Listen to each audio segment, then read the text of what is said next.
Bismillahirrahmanirrahim. Assalamualaikum warahmatullahi wabarakatuh. Ikhwan akhwat rahimakumullah. Syukur alhamdulillah kita dikaruniai kesempatan untuk bersama-sama di acara psikologi keluarga yang mudah-mudahan bahasannya akan mengoptimalkan diri kita sebagai hamba yang sesuai dengan peran kita sebagai ayah ibu, sebagai anak, sebagai saudara atau apapun juga. Dan tidak lupa salam salawat kita lantunkan kepada junjungan umat Rasulullah SAW. Semoga kelak kita dipertemukan dengan beliau di saat-saat yang sangat kita rindukan di yaumil akhir. Ikhwan akhwat, seperti biasa Ustadz yang akan mempersuasi kita sudah hadir bersama-sama di sini. Assalamualaikum warahmatullahi wabarakatuh. Ustadz Hussein, Ustadz Abu Bakar. Mudah-mudahan apa yang menjadi bahasan hari ini pun akan mempersuasi kita. Oh ya, Mas Krisna mohon izin nggak bisa hadir karena beliau sedang ada di Kalimantan menghantarkan buah hatinya menempuh mahligai rumah tangga. Mudah-mudahan segera kembali sehingga minggu depan kita bisa bersama-sama lagi.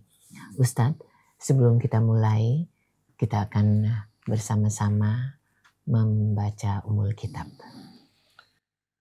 A'udzu billahi minasy syaithanir rajim. Bismillahirrahmanirrahim. Alhamdulillahi rabbil alamin. Ar-Rahmanir Rahim. Maliki yaumiddin. Iyyaka na'budu wa iyyaka nasta'in.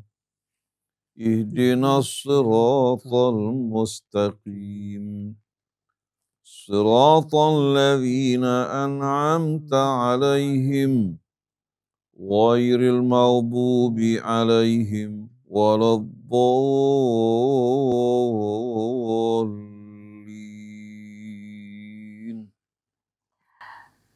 Ikhwan akhwat rahimakumullah, dua kasus yang hari ini akan dibahas oleh Ustadz Hussein dan Ustadz Abu Bakar.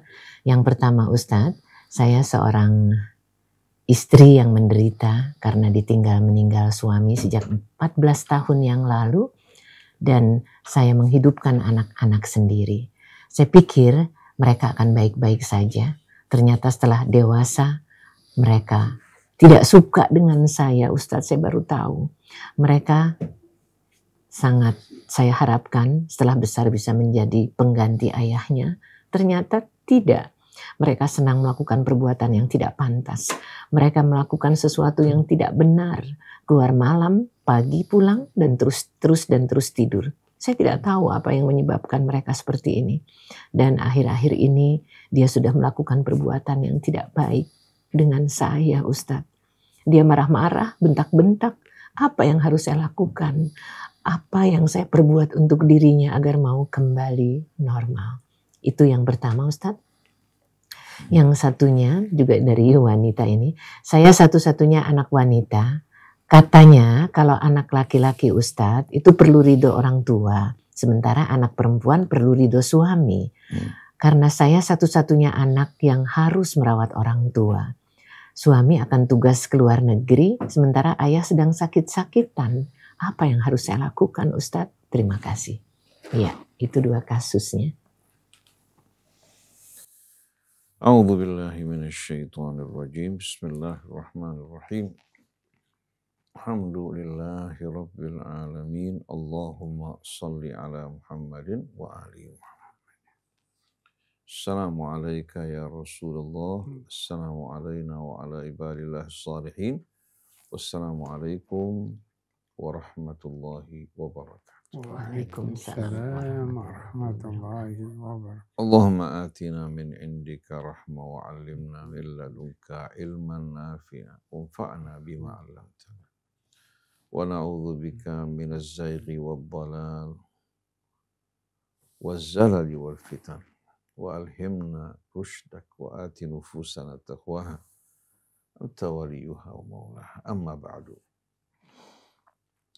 Kewajiban untuk berbakti kepada kedua orang tua bukan hanya kewajiban laki-laki. Baik dia sudah beristri maupun belum menikah. Begitu juga seorang wanita sebelum bersuami, setelah bersuami, mereka wajib berbakti kepada ayah ibu mereka. Dan tidak ada sama sekali pertentangan antara bakti kepada kedua orang tua dengan ketaatan kepada suami. Begitu pula seorang laki-laki tidak ada sama sekali pertentangan di antara kewajiban dia pada kedua orang tua dan kewajiban dia kepada istri dan anak. Kewajiban tersebut dapat dilakukan secara bersama-sama. Apabila orang tua sudah lanjut usia atau orang tua dalam kondisi lemah, tidak lagi bekerja, maka kewajiban tersebut jatuh pada anak. Di samping mereka memberikan nafkah kepada kedua orang tuanya, memberikan nafkah juga untuk keluarganya. Banyak orang malu, Ustadz, pendapatan kita sedikit, tidak mencukupi. Kalau hati kamu berniat untuk berbakti pada ayah ibu kamu, malah kebaktian ini akan membuka pintu rezeki bagi kamu dan keluarga kamu. Tidak mungkin Allah memerintahkan kita untuk berbakti pada ayah ibu kita lalu Allah meninggalkan. Kita harus tahu bahwa antara norma syariat dengan norma alamiah itu berhubungan. Begitu kita mentaati Allah, Allah akan buka pintu rahmat keberkahannya dari langit maupun bumi. Jadi jangan kita beranggapan begitu kita mematuhi norma syariat, norma alamiah akan menjadi musuh kita, sebaliknya. Karena alam semua dalam kendali Allah. Idza arada syai'an an yaqula lahu kun. Begitu orang taat pada Allah, pintu keberkahan dari langit dan bumi akan dibuka. Tapi kalau di hatinya tidak ada niat untuk berbakti pada ibunya, dia hanya peduli pada istri dan anaknya, Allah tutup pintu rezeki. Dan dia menjadi anak yang durhaka. Dia hanya peduli terhadap dirinya, tapi tidak peduli terhadap kedua orang tuanya. Dia menjadi manusia yang mampu berumah tangga, memiliki pendidikan, pekerjaan, karena jasa kebaikan kedua orang tuanya. Oleh karena itu dengan tegas setelah hak Allah, maka datanglah hak kedua orang tua kita. Wa qadha rabbuka alla ta'budu illa iya. Wa bil walidaini ihsan. Allah menetapkan, ini ketetapan langsung datang dari Allah, bahwa kalian dilarang untuk menyembah kecuali hanya kepada Allah. Dan Allah perintahkan kalian untuk memperlakukan kedua orang tua kalian dengan ihsan. Baik dia beriman, tidak beriman, kewajiban kita sebagai anak memperlakukan mereka dengan baik dan mulia. Allah tidak mengatakan dan wajib bagi kalian untuk mentaati kedua orang tua. Tidak. Karena tidak semua perintah orang tua bisa diikuti. Kalau perintahnya bertentangan dengan larangan Allah, ya, atau dengan perintah Allah, maka kita tidak boleh mentaati kedua orang tua kita dalam kemaksiatan kepada Allah. Contohnya orang tua memerintahkan kita untuk beli minuman keras, kita nggak boleh taati. Atau orang tua kita memerintahkan kita bekerja di suatu pekerjaan yang berhubungan dengan yang haram, kita nggak boleh taati. Katakan pada orang tua kita, ayah, ibu, ini perbuatan dosa yang bisa mencelakakan saya dan juga mencelakakan ayah ibu. Bukan karena saya tidak ingin taat atau berbuat kebajikan. Atau orang tua memerintahkan anaknya berbuat zalim pada istrinya. Ini nggak boleh ditaati. Karena ini menyangkut hak orang lain. Tapi kalau menyangkut hak orang tua, maka lain persoalan. Contohnya istrinya berbuat aniaya kepada ibunya, tidak menghormati, menyakiti perasaannya, maka dengan sendirinya apa? Anak kalau tidak mampu sama sekali mengubah kebiasaan istrinya memberikan nasihat yang baik, maka pada saat itu si anak ya, dibolehkan untuk meninggalkan istrinya, mengganti istrinya dengan wanita lain yang lebih saleh. Dan contoh yang paling jelas, seorang pemain bola non-muslim seperti Ronaldo, dia tinggalkan istrinya karena tidak menghormati orang tuanya.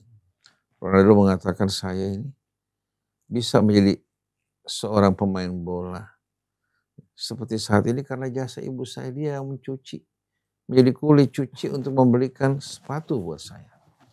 Kalau kamu tidak bisa menghargai ibu saya tidak bisa menerima kamu di sisi saya non-muslim. Jadi seorang anak bagaimanapun juga, di saat dia mulai tumbuh dewasa, bekerja, berpenghasilan baik, dia belum beristri, sudah beristri, wajib bertanggung jawab terhadap kedua orang tuanya. Baik mereka itu orang beriman atau tidak, ini merupakan kebaktian yang Allah perintahkan. Nah, seorang wanita juga wajib untuk berbakti pada ayah ibunya. Dalam berbicara, tidak menyakiti orang tuanya. Dia berbuat baik pada orang tuanya pada apa-apa yang tidak bertentangan dengan keridhaan Allah. Di samping dia berbuat baik pada ayah ibunya, dia juga mentaati suaminya. Mentaati suami juga bukan pada apa-apa yang diharamkan Allah. Jadi kewajiban kita untuk taat pada Allah dan taat kepada suami di jalan Allah, begitu juga pada ayah ibu kita. Nah, dalam kasus yang ibu alami tadi, orang tua sakit-sakitan, tidak ada yang merawat mereka, sedangkan ibu harus pergi bersama suami ke luar negeri. Maka ibu bisa meminta pada keluarga atau siapa untuk mendampingi orang tua. Kalau bisa digantikan ya. Kemudian berikan nafkah buat yang menjaga. Berikan nafkah buat yang menjaga. Tapi kalau tidak ada sama sekali, ibu bisa minta izin sama suami, minta maaf kalau saya tidak bisa ikut. Bukan karena saya enggan, tapi karena orang tua saya nggak ada yang merawat. Dia butuh saya. Jadi saya minta keikhlasan kamu untuk mengizinkan saya mendampingi kedua orang tua. Bagaimana seandainya konsekuensinya suami mengancam? Kalau kamu tidak ikut saya, kita berpisah aja. Maka kalau si wanita mengatakan, bukan saya nggak mencintai kamu, tapi saya ingin berbakti pada ayah ibu saya yang membesarkan saya. Saya bisa menjadi seperti ini, jadi istri dan ibu bagi anak-anak kamu. Karena kebaikan kedua orang tua. Kalau memang harus berpisah, dia siap untuk menerima. Ini kebaktian untuk orang tua. Tapi kalau tidak ada alasan, dia tidak taati suami, ya, buat suami tidak ridha pada apa-apa yang dilakukan. Dan apa yang diminta suami yang menjadi haknya, yang menjadi hak suami, dia tidak penuhi bahkan melakukan perbuatan yang menyakitkan, baru di sini dia dalam kemurkaan Allah. Tapi kalau dalam kasus di mana dia harus merawat ayah ibunya, yang membesarkan dia, yang mendidik dia, dan tidak ada yang bisa menggantikan, maka si istri minta keikhlasan suami untuk mendampingi ayah ibunya. Kalau sampai dia mengancam juga untuk meninggalkannya, insya Allah Allah berikan pengganti yang lebih baik lagi. Kalau di dunia tidak, di hari akhirat Allah akan gantikan yang lebih baik. Dan ini bukan sikap durhaka terhadap suami. Tapi terjadi tanazu, tarik menarik di antara satu kebaktian pada ayah ibu, ketaatan kepada suami, dan tidak ada yang bisa menggantikan dia untuk merawat orang tua. Tapi kalau dia punya saudara-saudara, dia berikan bantuan pada saudaranya untuk merawat ibunya. Dan hak orang tua ini setelah hak Allah Subhanahu wa ta'ala. Seorang wanita walaupun dia mendapatkan ridha suami, tapi kalau dia durhaka pada orang tua, dia tidak akan mencium bau surga. Jadi jangan kita menempatkan suami pada kedudukan yang berlebihan dari haknya. Allah perintahkan fassalihatu qanitatun hafizatun lil ghaibi bima hafizallah. Wanita yang saleh itu yang taat pada Allah, taat pada suami, menjaga kehormatannya pada saat suami tidak ada. Karena apa? Penjagaan Allah, karena dia menjaga Allah, Allah juga menjaga mereka. Tapi dalam kasus orang tua di sini beda. Jadi kita tidak ingin sama sekali ya, kita ini punya anggapan yang merendahkan wanita seolah-olah cukup dengan keridhaan suami walaupun durhaka pada ibu dia akan selamat. Ini merupakan omong kosong. Ini merupakan kelanjutan dari tradisi jahiliyah. Imtidadun lil adat wa taqalidil jahiliyah. Seperti jahiliyah orang-orang Arab dahulu. Karena di Indonesia juga banyak yang seperti ini. Mereka mengharuskan perempuan itu taat pada suaminya walaupun durhaka pada ayah ibunya. Dan suami sering mengancam kamu kalau tidak dapat keridhaan saya tidak akan mencium bau surga. Padahal suaminya zalim, suaminya tidak menjalankan kewajiban dia. Mereka menganggap wanita ini apa? Wanita kan pendampingnya. Allah perintahkan wa ashiruhunna bil ma'ruf. Gauli mereka dengan cara yang ma'ruf. Fa in karihtumuhunna. Kalau kamu tidak menyukai mereka pada sebagian hal, jangan hanya fokus perhatian kamu pada apa yang kamu tidak suka. Wa asa an takrahu syai'an wa yaj'allahu fihi khairan katsira. Kamu enggak menyukai sesuatu, di sisinya banyak kebaikan-kebaikan. Jangan satu keburukan ya membuat mata kamu menutup dari segala kebaikannya. Di mana keadilan? Di mana rasa rahmat?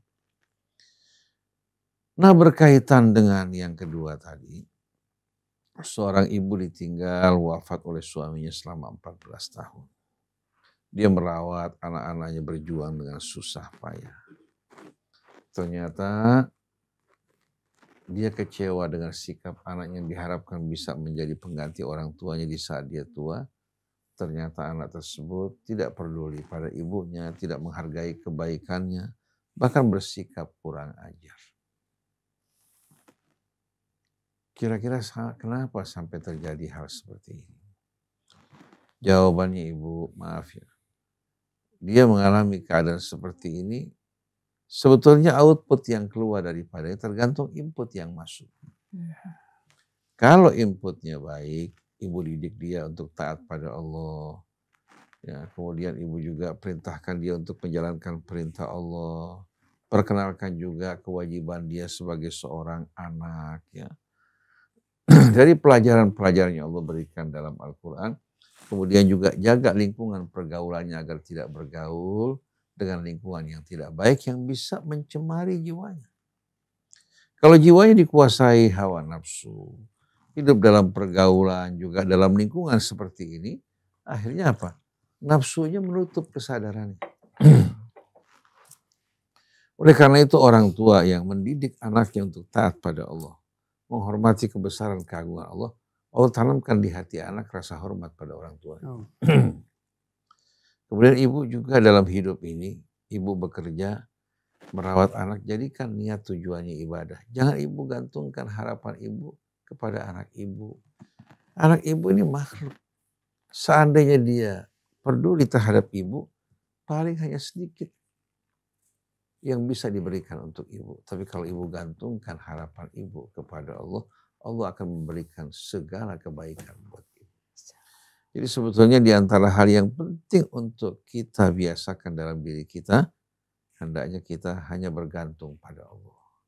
Bapak, ibu dalam mendidik anak, jangan bilang di hari tua nanti anaknya bakal mengayomi mereka atau merawat maupun memberikan nafkah buat mereka. Tidak, dia minta kepada Allah. Kalau Allah yang memberikan dia karunia anugerah, kehormatannya terjaga, kalimatnya dihormati. Tapi begitu kita gantungkan harapan pada anak, begitu anak memberi sedikit, mengungkit panjang, menyebut-nyebut, merendahkan orang tuanya. Saya teringat kepada satu orang walaiti yang lahir di Hadramaut. Usianya cukup lanjut pada saat itu. Anak-anaknya sudah punya pekerjaan penghasilan besar. Sedangkan si bapak ini sudah tua, lebih 80 tahun. Tetap berdagang. Dia dagang kopi, ya. Dia bawa kopi, diserahkan kepada orang-orang yang dia kenal, atau dagang ikan asin, ikan cucut, ikan lainnya. Dia taruh, kemudian nanti beberapa lama kemudian dia tagih. Anaknya mengatakan, ya abah, nakfi. Kamu gak usah kerja, kami akan cukupi kebutuhan kamu. Dia bilang, lah, abah ingin sampai akhir hayat tidak bergantung kepada siapapun kecuali hanya pada Allah Subhanahu wa Ta'ala. Malah mereka ingin memberi untuk anak-anaknya. Ini betul-betul apa? Ini betul-betul kemuliaan. Hingga sampai akhir hayatnya anaknya tidak berani mengucapkan sesuatu atau melakukan sesuatu yang merendahkan orang tuanya. Abah tidak bergantung pada kalian. Kalau anaknya memberi diterima, tapi bukan dalam bentuk ketergantungan atau permintaan. Maksudnya bukan kita menyepelekan peran anak, tapi hendaknya hati kita jangan pernah kita gantungkan pada anak. Jangan gantungkan pada makhluk, tapi wa 'alallahi fatawakkalu in kuntum mu'minin. Kalau kalian beriman, hendaklah kalian bertawakal kepada Allah. Seperti firman Allah, innamal mu'minun alladzina idza dzukirallahu wajilat qulubuhum wa idza tuliyat 'alaihim ayatuhu zadatuhum imana wa 'ala rabbihim yatawakkalun. Sesungguhnya orang-orang yang benar-benar beriman ini kalau disebutkan nama Allah hati mereka bergetar antara rindu ya, dan khawatir. Rindu kepada Allah, penuh kecintaan. Khawatir dari amal-amal perbuatannya. Dia yakin Allah tidak akan pernah berbuat aniaya. Tapi dia khawatir amalnya ini ya, yang dia perbuat membuat Allah Subhanahu wa Ta'ala memalingkan wajahnya daripadanya. Orang kalau ada cinta pasti takut. Cinta, dia takut kalau sampai kekasih yang dicintai berpaling daripadanya. Wa idza tuliyat 'alaihim ayatuhu zadatuhum imana. Kalau dibacakan ayat-ayat Allah, imannya bertambah. Wa 'ala rabbihim yatawakkalun, dan hanya kepada Allah mereka bertawakal. Oleh karena itu Nabi yang menghadapi cobaan yang luar biasa dalam perjalanan hidupnya di Mekah maupun di Madinah. Allah mengajarkan kepada satu doa yang amat indah. Fa in tawallaw faqul hasbiyallahu la ilaha illahu alaihi tawakkaltu wa huwa rabbul arsyil azim. Kalau mereka berpaling wahai Rasulullah, katakan hasbi Allah. Allah mencukupi aku. Aku sepenuhnya berserah diri pada Allah. La ilaha illahu, tiada Tuhan selain daripadanya. Alaihi tawakkal, hanya kepadanya aku bertawakal. Wa huwa rabbul arsyil azim, dan dia penguasa arasy yang maha agung. Ada seorang wanita ya, menikah dengan seorang sebagai istri kedua. Allah kasih subhanallah. Ya. Tidak lama kemudian mungkin suaminya sudah tua ya, meninggalkan dirinya. Si perempuan ini betul-betul merupakan perempuan yang rajin bekerja, berusaha. Allah kasih apa? Waktu dia meninggal dunia, dia meninggalkan kekayaan yang luar biasa. Masya Allah. Bukan sedikit. Yang menikmati anaknya, yang laki-laki, hidup dari hasil peninggalan kekayaan ibunya. Termasuk suami juga mendapatkan, dan dia selalu berinfak. Jadi kalau kita perhatikan, wanita ini tidak kalah dengan pria. Kalau dia, katakan, memiliki anak dan dia sebagai seorang janda, Allah akan membantu dia selagi dia berharap pada Allah. Tapi di saat dia berpegang kepada makhluk, pada saat itu Allah akan serahkan dirinya kepada pegangan. Jadi yang paling nikmat ini kita selalu bertawakal, berpegang pada Allah. Nanti begitu kita bertawakal, Allah akan apa? Gerakkan anak-anak kita semuanya apa? Untuk berbakti pada kita, peduli terhadap kita. Sampai ada orang tua yang pusing kalau diperebutkan sama anak-anaknya. Pokoknya Umi hari ini bareng saya. Umi mau apa aja. Ada yang menawarkan, bahkan Umi mau rumah. Saya belikan rumah di samping rumah saya ini. Di samping rumah. Berlomba-lomba nawarkan mobil, nawarkan ini. Masing-masing anaknya memperebutkan ibunya. Kenapa? Karena kecintaan mereka. Karena apa? Ibunya memperlakukan mereka dalam rangka ibadah, mengharapkan ridha Allah, berserah diri pada Allah. Dan mereka tahu bagaimana perjuangan ibunya. Ada seorang wanita saya kenal betul. Suaminya meninggal dunia. Dia menjadi seorang janda. Anaknya banyak yang luar biasa. Dia berniaga dagang. Sedikit demi sedikit, sedikit demi sedikit. Subhanallah. Ternyata wanita ini justru apa? Yang tegar menghadapi guncangan. Orang-orang yang masih ada suaminya dari keluarganya. Tidak punya apa-apa, sedangkan dia bisa mendidik anak-anak menjadi orang sukses. Dan semua anaknya tunduk di hadapan dia. Kenapa? Karena dia tidak pernah sama sekali bergantung pada mereka. Bahkan anak-anaknya bisa berusaha dari modal dia. Jadi ibu, untuk tidak merasa kecewa, jangan pernah gantungkan harapan ibu kepada makhluk. Gantungkan harapan ibu kepada Allah. Ibu akan menjadi wanita mulia. Anak-anak ibu akan menghormati ibu. Dan berdoalah pada Allah Ta'ala agar anak ibu diberikan hidayah. Diberikan hidayah, dan mulai saat ini banting haluan, jadikan harapan ibu kepada Allah. Mudah-mudahan dia akan mendapatkan hidayah dari Allah Subhanahu wa Ta'ala. Jadi kita harus ingat, anak-anak kita ini akan mengeluarkan, ya, tergantung apa yang masuk ke dalamnya. Kalau inputnya pendidikan dengan mengharapkan ridha Allah berjalan di atas jalannya, insya Allah yang keluar pun seperti itu. Nah, banyak orang tua mendidik anaknya hingga sekolahnya berhasil, sukses, tapi sedikit yang diperkenalkan kepada Allah, diingatkan akan kewajibannya menjaganya. Akhirnya Allah Subhanahu wa Ta'ala tinggalkan si ibu bersama anak-anaknya, karena si ibu sama sekali apa? Tidak menghargai Allah yang menciptakannya ataupun menciptakan anak-anaknya. Nah, mudah-mudahan ibu mendapat hidayah, anak-anak ibu juga mendapat hidayah, dan Allah gantikan rasa duka di hati ibu dengan pengganti yang baik. Tenteramkan hati ibu, pasrahkan jiwa ibu, jadikan ibu sebagai wanita salihah. Amin ya rabbal alamin. Wallahu a'lam. Masya Allah.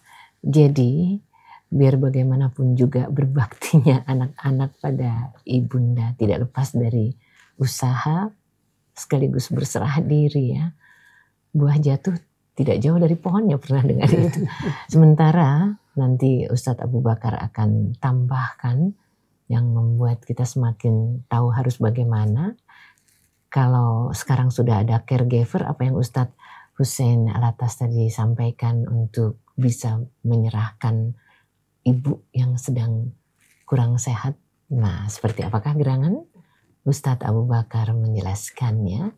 Mari kita simak. Bismillahirrahmanirrahim. Assalamualaikum warahmatullahi wabarakatuh. Waalaikumsalam warahmatullahi wabarakatuh. Alhamdulillah. Segala puji dan syukur kepada Allah yang senantiasa kita rasakan. Puji dan syukur ini kita merasakan. Rasanya seperti apa? Kita tidak bisa menentukan rasanya seperti apa. Tapi bagaimana nikmat itu akan terus berjalan ketika puji dan syukur selalu kita dapatkan. Dan kepada Rasulullah sebagai panutan kita yang memberikan teladan, bagaimana kita bisa mencontohnya, yang dikirim oleh Allah sebagai contoh-contoh yang terbaik. Apakah kita akan tinggalkan? Tidak. Kita tidak akan tinggalkan. Kita akan bersama dengan Rasulullah, dengan para sahabat, untuk benar-benar memberikan kepada kita sesuatu yang terbaik. Ada sesuatu yang terjadi. Seorang ibu, suami, istri sedang asik-asiknya mendidik anak. Sedang asik-asiknya mendidik anak, tiba-tiba seorang ayah meninggal. Itu ketentuan dari Allah. Ketika itu meninggal. Ketika itu sudah gak ada lagi ayahnya. Bagaimana si ibu itu? Dia akan kalut. Anak-anaknya masih dalam proses perkembangan. masih dalam proses perkembangan yang harus dididik, yang harus diarahkan, yang harus disekolah. Dan dia selalu terpikirkan, nanti apa yang terjadi? Nah, si ibu tuh lagi bingung, lagi merasakan kebingungan. Dan dia berharap bahwa anaknya ini nanti sebagai pengganti ayahnya. Jadi si anak ini akan menggantikan ayahnya. Jadi si ibu tuh berharap kepada anak itu. Jadi dia mengharapkan anaknya sebagai pengganti ayahnya. Dengan sendiri dia akan berikan pendidikan, dikasih tempat. Dia berusaha bekerja untuk memperhatikan bagaimana anak itu menjadi besar nantinya. Harapannya dia terhadap anak itu besar. Harapannya selalu besar. Sehingga dia nggak tahu apa yang terjadi. Dia usahakan pendidikannya, sekolahnya, sampai dia sudah besar. Ketika dia sudah besar, apa yang terjadi? Yang terjadi kebalikannya. Ibunya ngomong sedikit, dia marah. Memanggil, membentak. Dengan seenaknya dia berkata seperti itu. Dia mengatakan, anaknya mengatakan sesuatu kepada ibunya seenaknya. Seenaknya dia bicara, mengomong, nggak peduli di depan orang. Si ibu sudah mulai merasa ciut. Merasa dirinya rendah di hadapan anak-anaknya. Dan anak itu sudah mulai bergaul. Bergaul, dia malam keluar sampai pagi, dia tidur pagi. Enggak pernah diperhatikan apa yang dia harus lakukan. Sholat pun tidak terjadi. Nanti sholat, nanti tidak. Kalau lagi pusing dia sholat, kalau lagi enak dia senang, dia enggak sholat. Jadi kalau sholat itu ketika dia pusing. Si ibu udah kebingungan. Bagaimana ini yang terjadi? Kebingungannya ini membuat hatinya resah. Apa yang terjadi? Kalau kita perhatikan bagaimana dia pada waktu masih ada ayahnya dan tidak ada ayah. Waktu masih ada ayahnya dia senang, dia bergembira, dia senang. Ketika tidak ada ayahnya tidak mendapatkan yang diberikan. Harus kamu sekolah, kamu harus begini. Dipaksakan untuk melakukan sesuatu. Jadi si anak tuh gak bisa berbuat apa-apa, dia akan nurutin ibunya aja.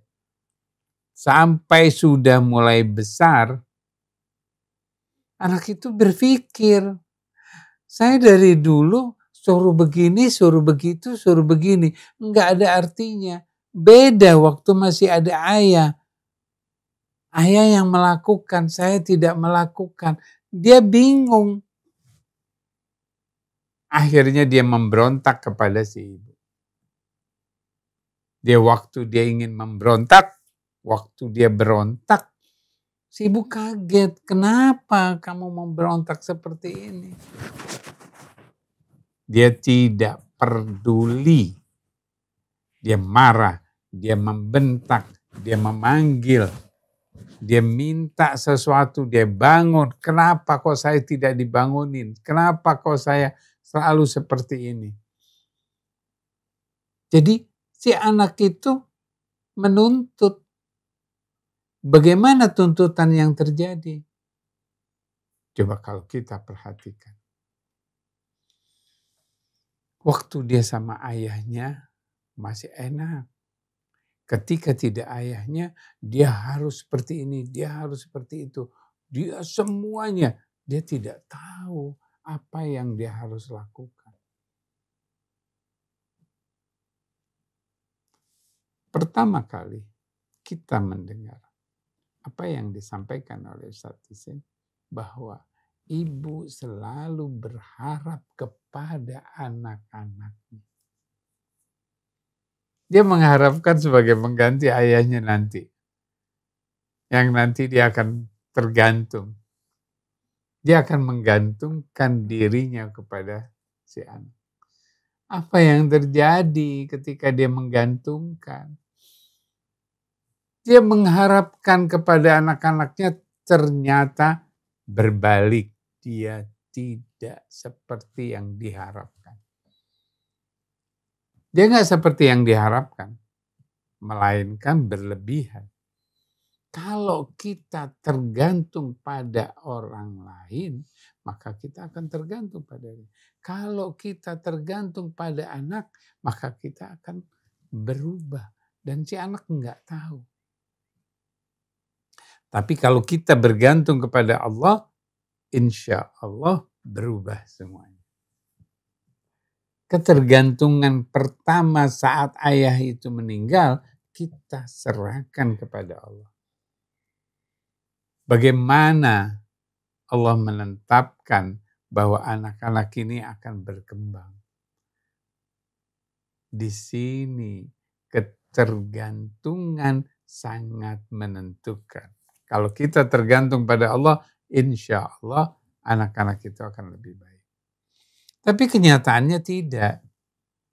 Akhirnya berubah, perubahan itu terjadi. Nah, sekarang bagaimana kalau perubahan itu sudah terjadi?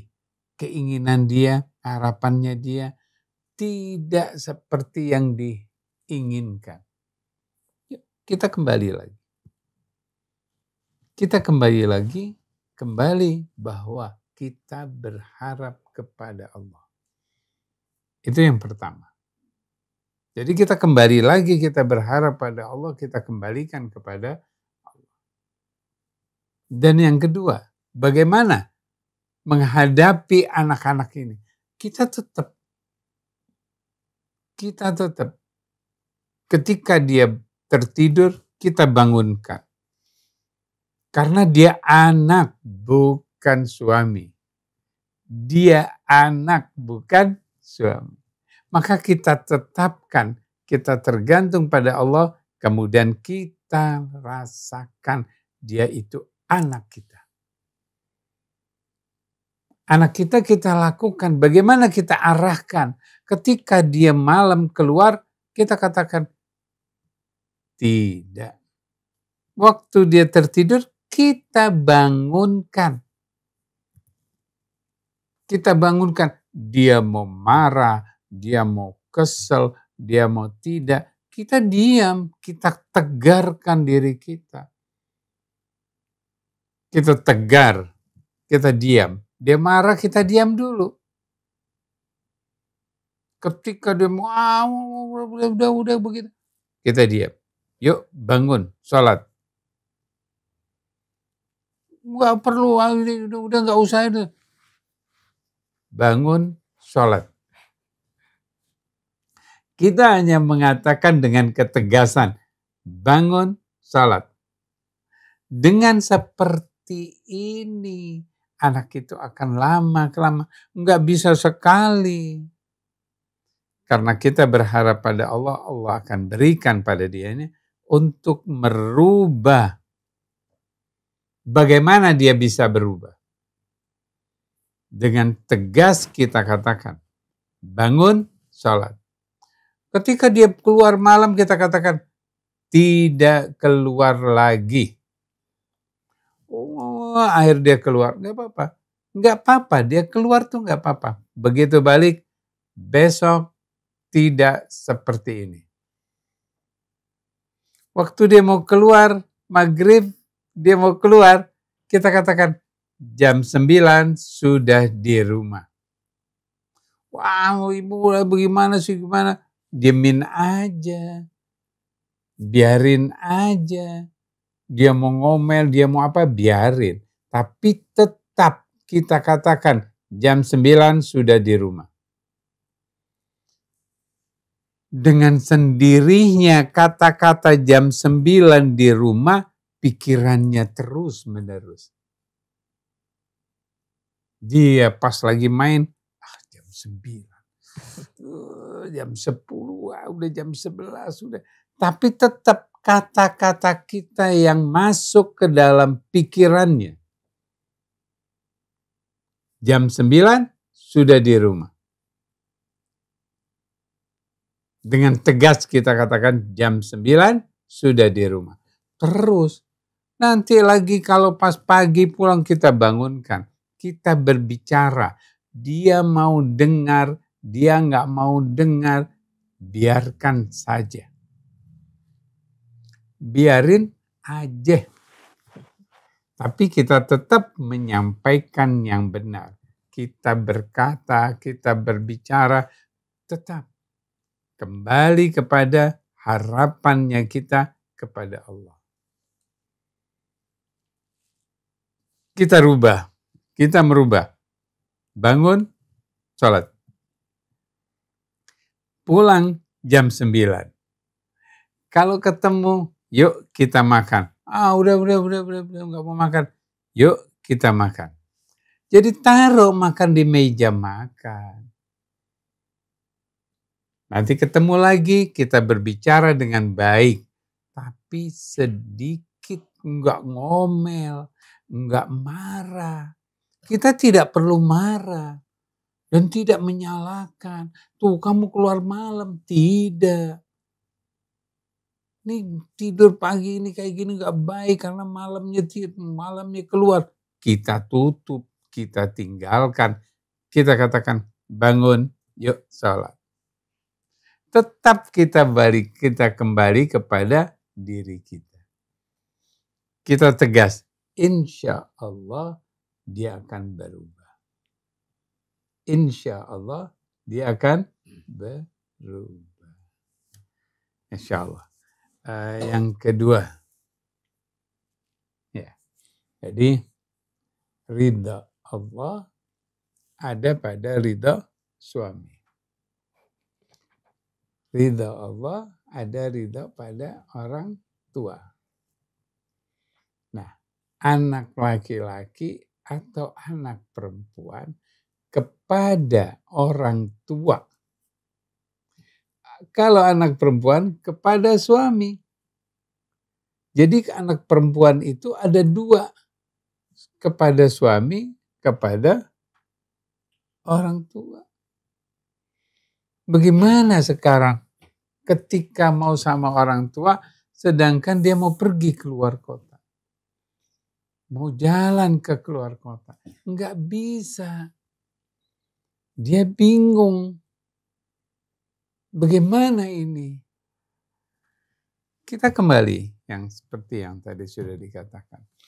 Kita kembali kepada proses daripada ketentuan pada orang tua.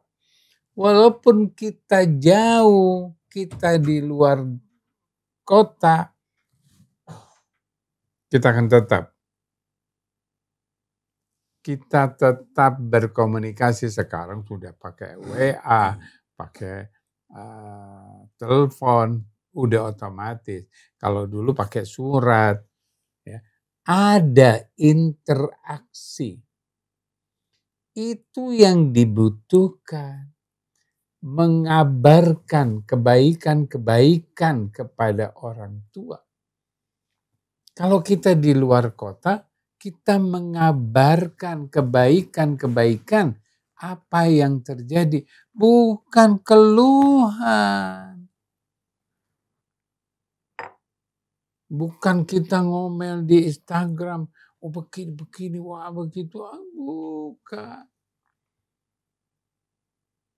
Tetapi kita mengabarkan berita-berita yang baik kepada orang tua.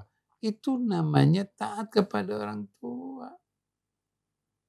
Berbuat baik. Kepada suami baik, kepada orang tua baik. Ternyata tidak. Orang tua itu tidak bisa. Nggak bisa meninggalkan. Ditinggalkan nggak bisa. Kita panggil orang lain yang bisa merawatnya. Orang lain yang bisa merawatnya. Nggak ada juga yang merawatnya. Kita panggil suster. Kita berbuat baik kepada suster itu. Berapa ongkosnya kita berikan. Jadi dengan tenang. Agar supaya orang tua kita ini bebas, senang. Orang tua nggak maunya kepada saya. Nah, loh. Orang tua nggak mau dikirim suster, orang lain nggak maunya kepada saya. Yang dicari saya terus. Sedangkan saya punya suami. Baik, katakan di luar kota, baik Bu, Pak, saya mau keluar kota dulu, tetap semuanya. Nanti datang lagi, berbuat baik lagi, seminggu, 2 minggu, berangkat lagi ke keluar kota. Itu nikmat. Yang penting bagaimana bisa berbuat baik. Bisa melakukan kebaikan kepada ibu dan ayah. Itu yang penting. Nah, ridhonya Allah kepada ridhonya suami. Kalau suaminya dapat ridho dari Allah karena suaminya itu berbuat baik. Ridhonya suami karena Allah melihat suami itu berbuat baik. Kalau suaminya tidak berbuat baik, dia perilakunya yang aneh, bagaimana Allah akan memberikan ridho? Allah tidak akan memberikan ridho kepada orang yang tidak baik. Ketika suami berbuat baik, melakukan kebaikan, istrinya melakukan kebaikan, maka ridhonya kepada istri. Jadi Allah memberikan ridhonya kepada istri, bukan suami yang memberikan ridho. Jadi Allah memberikan ridho kepada suami, kepada istri karena suami. Dia berbuat baik kepada suaminya, dia melakukan kepada suaminya, Allah ridhokan. Jadi yang punya ridho Allah, bukan suami. Yang punya ridho Allah, bukan orang tua. Perbuatan baik kita kepada mereka, Allah akan berikan. Karena perbuatan baik. Kata-kata perbuatan baik akan mendatangkan kebaikan. Maka Allah akan berikan ridho dengan kebaikannya. Insya Allah. Kalau kita melakukan kebaikan, pasti Allah akan berikan kebaikan. Insya Allah. Masya Allah. Masya Allah. Memang segala sesuatu lagi-lagi sampaikan berita baik, jangan mengeluh, itu bukan hanya kepada 1-2 orang atau siapapun ya, tapi pada semua. Kita masih punya sedikit waktu, Ustadz Hussein bisa tambahkan? Hidup ini merupakan liku-liku yang penuh dengan cobaan. Lulus dari yang satu, kita masuk ke cobaan kedua. Terus panjang hidup kita. Oleh karena itu jangan pernah kita berlari dari cobaan. Tapi mohon kepada Allah bantuannya untuk menghadapi cobaan tersebut dengan sebaik-baiknya. Oleh karena itu Allah Subhanahu wa taala dengan tegas mengatakan, "Qul ma ya'ba'u bikum rabbi laula du'aukum." Katakan, Tuhan kalian tidak akan peduli pada kalian kecuali kalau kalian minta. Kalau manusia kita minta, sekali dia berikan, 2 kali dia berikan. Ketiga kali mukanya berubah.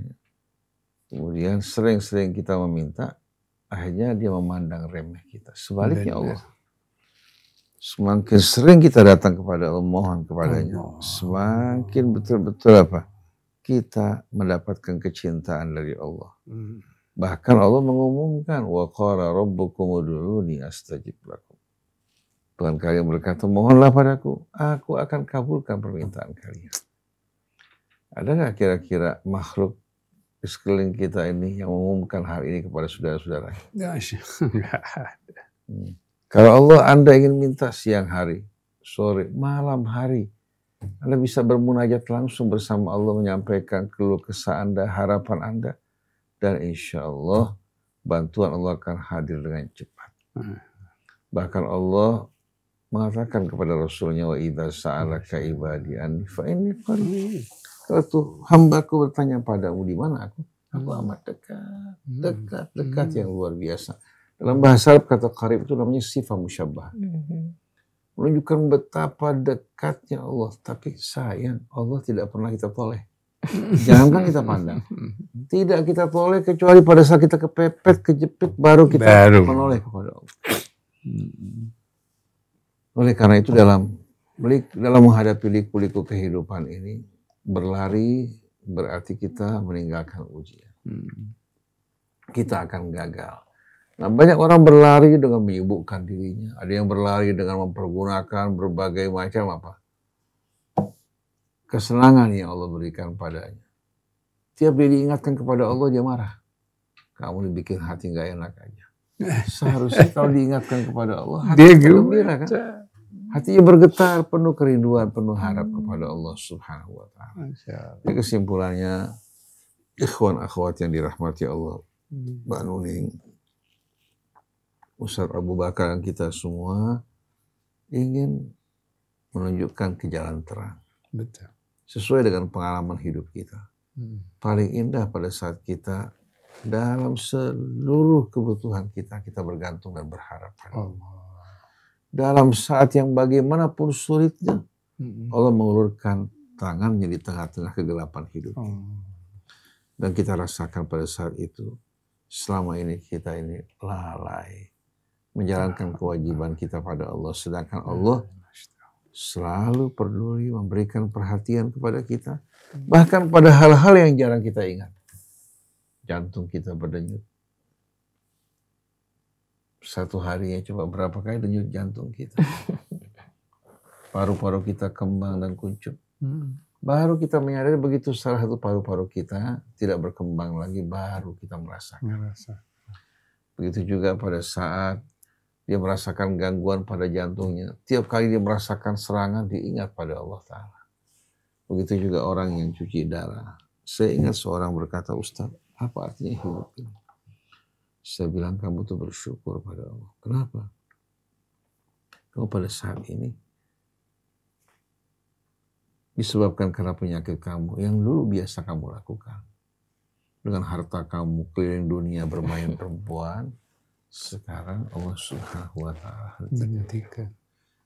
Kalau Allah wafatkan kamu pada saat itu, yang ada su'ul khatimah. Tapi Allah berikan kesempatan buat kamu bertobat. Sampai orang ini, ketika dia merasa putus asa, sudah tidak ada kenikmatan hidup sama sekali, dia pergi umrah bersama keluarganya. Kemudian pada waktu cuci darah, dia putuskan untuk tidak cuci darah. Dia terkapar di hadapan Ka'bah. Dia ingin pergi kembali kepada Allah. Ternyata ketika dia membuka matanya, dia pikir sudah sampai di akhirat. Ternyata berada di rumah sakit, biasa cuci darah.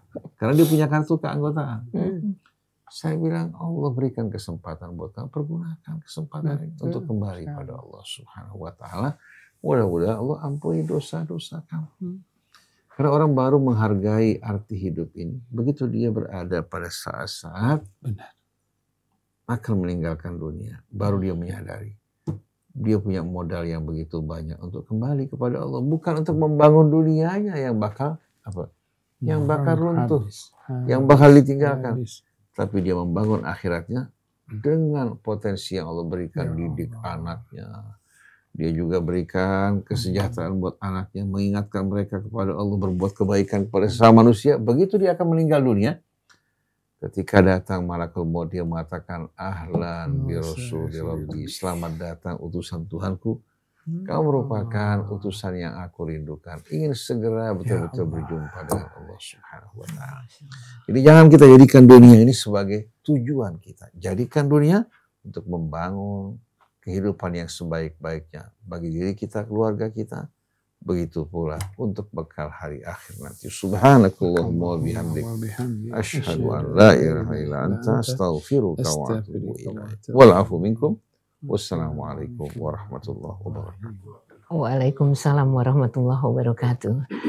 Ikhwan akhwat, dua kasus tadi bisa jadi menggambarkan sesuatu yang ada dalam tanda tanya kita. Kalau ada sesuatu yang ingin Anda tanyakan pun silahkan di 08 111 999 720. Insya Allah apa yang dibahas oleh Ustadz Hussein dan Ustadz Abu Bakar akan membuka sekat pemahaman baru kita. Baik, semoga kita semakin mampu menjadi sosok yang tepat dengan peran kita sebagai hamba Allah. Ya Allah, bimbing kami untuk mendapatkan ridho dan ampunan-Mu. Sekali lagi terima kasih. Assalamualaikum warahmatullahi wabarakatuh. Waalaikumsalam warahmatullahi wabarakatuh.